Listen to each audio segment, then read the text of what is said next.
વિદ્યાર્થી મિત્રો, મારી યુટ્યુબ ચેનલમાં તમારું હાર્દિક સ્વાગત છે. આજે આપણે ધોરણ 12માં એકાઉન્ટ ભાગ 2 ની અંદર પ્રકરણ 4 નાણાકીય પત્રકોનું વિશ્લેષણ વિશે નવું પ્રકરણ શરૂ કરીએ છીએ, analysis of the financial statements. તો એ પ્રકરણની અંદર આપણે શું કરવાનું છે એ આપણે જોઈએ.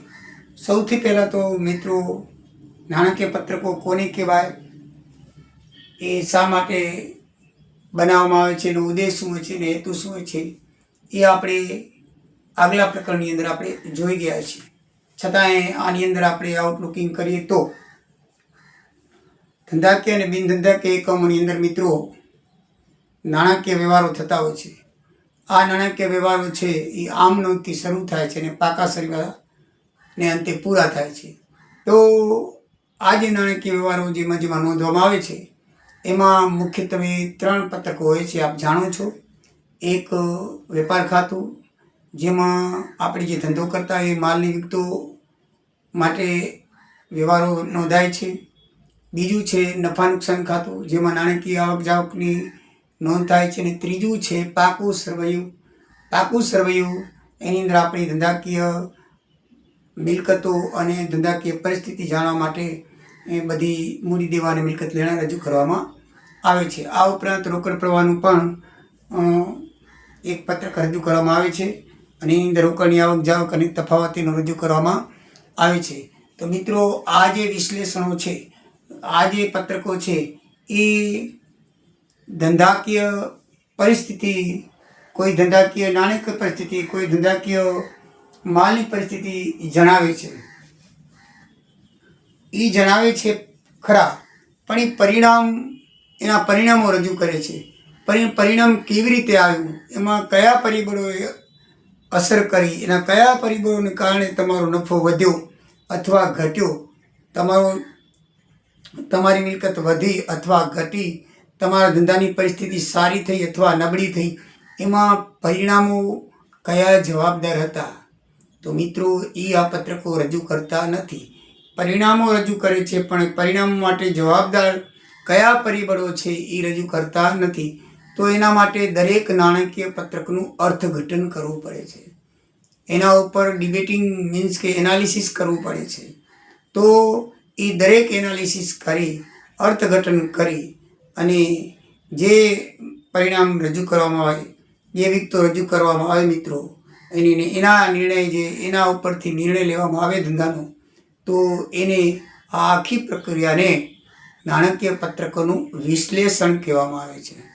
તો મિત્રો, આપણે જોઈએ તો પહેલાં અગાઉના પ્રકરણમાં નાણાકીય પત્રકો વિશે માહિતી આપણે મેળવી, તે અંગેનો અભ્યાસ કર્યો. આમ નાણાકીય પત્રકો એટલે ધંધાકીય એકમના નાણાકીય વ્યવહારોનું નિર્ધારિત સમય પરિણામ આપતા માહિતી પત્રકો છે. દાખલા તરીકે વેપાર ખાતું, નફા નુકસાન ખાતું, પાકો સરવૈયું, રોકડ પ્રવાહ પત્રક વગેરે નાણાકીય પત્રકો કહેવાય છે. એ આપણે જોઈ ગયા. હવે એ પત્રકોનું વિશ્લેષણ એટલે શું, એ પણ આપણે જોયું કે ભાઈ નાણાકીય પત્રકો છે એ વેપાર ખાતું છે એ કાચો નફો અને પાકું માલની પરિસ્થિતિ રજૂ કરે છે. એ રીતે નફા નુકસાન ખાતું છે નાણાકીય પરિણામો અને ચોખ્ખો નફો રજૂ કરે છે. અને પાકું સરવૈયું છે ધંધાની આર્થિક સ્થિતિ, મિલકતો, તેમાં દેવાની વિગતો રજૂ કરે છે. અને રોકડ પ્રવાહ પત્રક ધંધાની રોકડ આવક જાવક પરિસ્થિતિ જણાવે છે.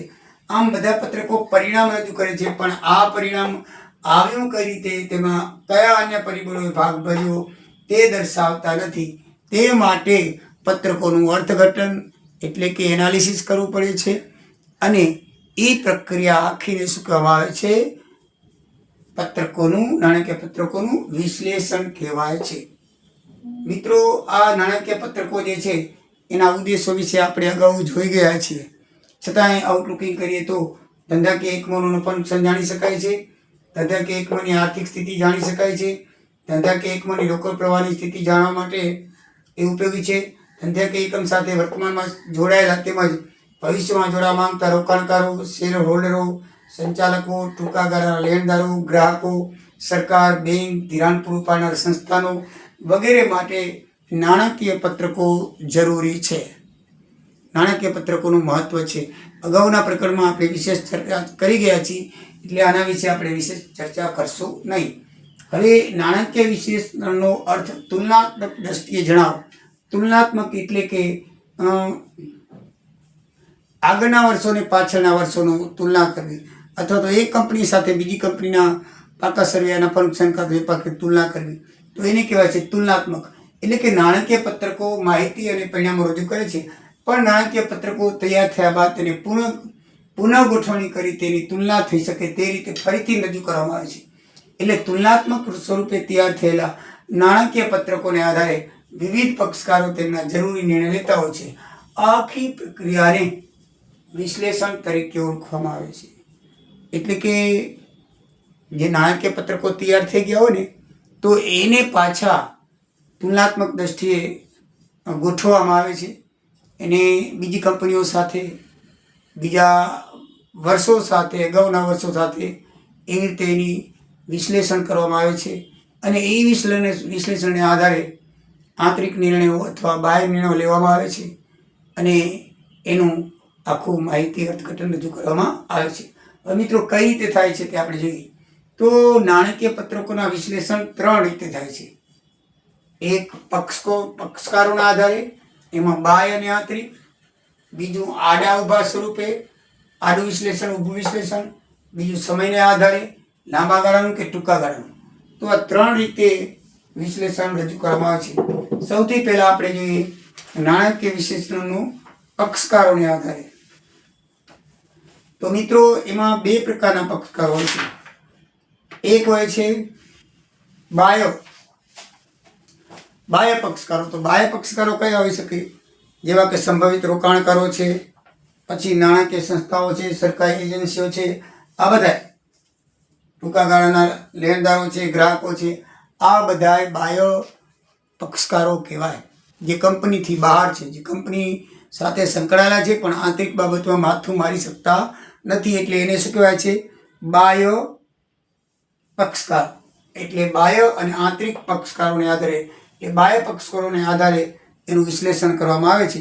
તો આ જે પક્ષકારો છે એ રોકાણ અંગેના તેમના અન્ય નિર્ણય લે કે ભાઈ આમાં રોકાણ કરવું કે નહીં, અથવા પક્ષકારો આપણામાં રોકાણ કેમ નથી કરતા, આપણા શેર કેમ નથી ખરીદતા, આવું વિશ્લેષણ કરે બહારના પક્ષકારોને આધારે, તો એને બાહ્ય વિશ્લેષણ કહેવામાં આવે છે.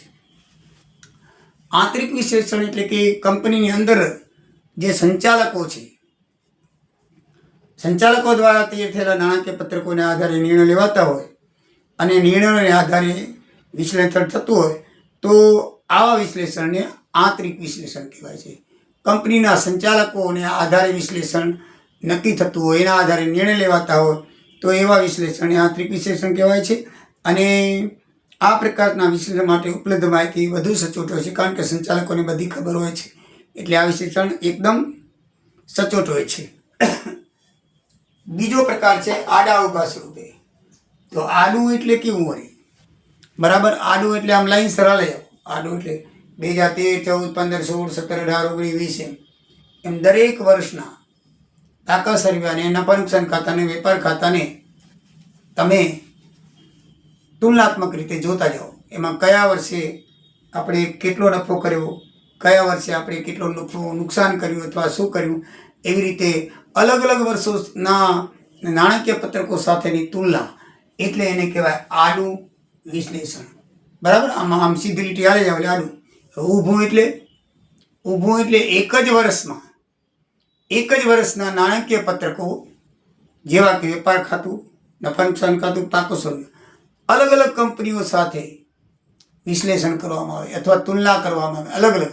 દાખલા તરીકે અત્યારે 2025-26નું વર્ષ છે, અત્યારે ગયું વર્ષ આપણે લઈએ 24-25નું, તો 24-25ના વર્ષમાં એક્સ કંપનીનું, વાય કંપનીનું, ઝેડ કંપનીનું, કોઈ પણ કંપની 3-4 કંપનીઓનો લેવામાં આવે અને એની જોડે તુલનાત્મક ચર્ચા કરવામાં આવે, તુલનાત્મક એના અંદર આપણે અર્થઘટન કરવામાં આવે કે ભાઈ આ કંપનીનો અને આ કંપનીનો આ કંપનીનો માલ તો આપણો છે, એ ધંધો એ કરે છે, એ ઇલેક્ટ્રિકનો કરે છે, આપણે પણ ઇલેક્ટ્રિકનો કરીએ છીએ, પણ એમનો ધંધો બહુ હાઈફાઈ ચાલે છે, એમના શેરોમાં રોકાણ વધારે થાય છે, એના શેર ભાવ ઊંચા છે આપણા કરતાં, એની નાણાકીય સ્થિતિ સારી છે, અથવા તો આપણા કરતાં ખરાબ છે એમ પણ તુલનાત્મક થઈ શકે કોઈ કંપની સાથે.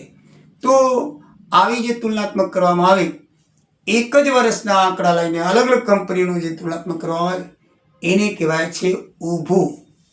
શું કહેવાય છે? ઊભું વિશ્લેષણ. બરાબર છે? એટલે આડા ઊભામાં ખબર પડી ગઈ. પછી છે સમયના આધારે વિશ્લેષણ.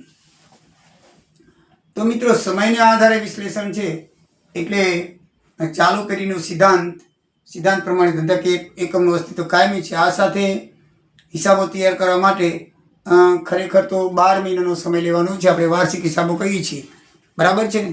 પણ ઘણી વખત ટૂંકા ગાળા માટે 6 મહિનાનો પણ હિસાબ કરવામાં આવે છે. એટલે સમયના આધારે જો લાંબા ગાળાનું 12 મહિનાનું હોય, બરાબર છે, તો એ લાંબા ગાળાનું કહેવામાં આવે છે. અને જો 12 મહિનાથી ઓછું હોય તો એને ટૂંકા ગાળાનું કહેવામાં આવે છે.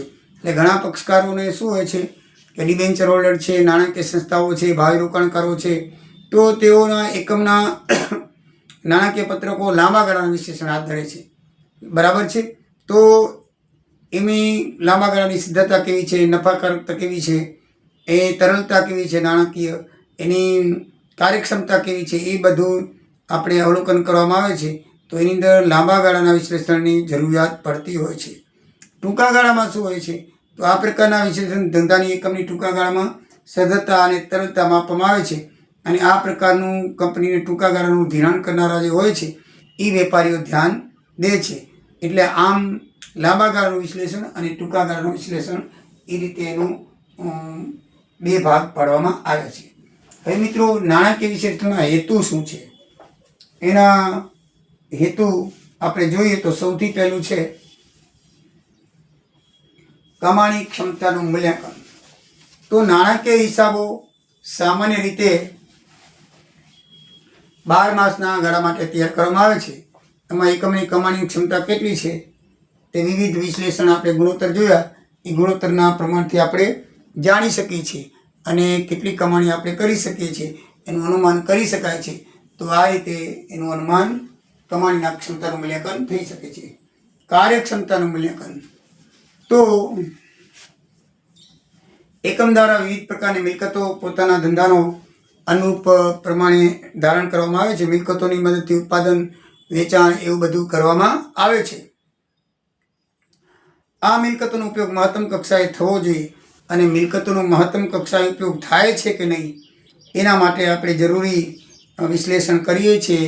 એમાં આપણે આગળ પણ ગુણોત્તરનો ઉપયોગ કરીને કરીએ છીએ. તો કાર્યક્ષમતાનું મૂલ્યાંકન ગુણોત્તરનો ઉપયોગ કરીને કરવામાં આવે છે. સદ્ધરતાનું મૂલ્યાંકન. તો એકમની સદ્ધરતા 2 પ્રકારોમાં વિભાજિત થાય છે, જેમ કે ટૂંકા ગાળાની સદ્ધરતા અને લાંબા ગાળાની સદ્ધરતા. વિવિધ પક્ષકારો દ્વારા આપણે એ રીતે સદ્ધરતાની મૂલવણી થાય છે.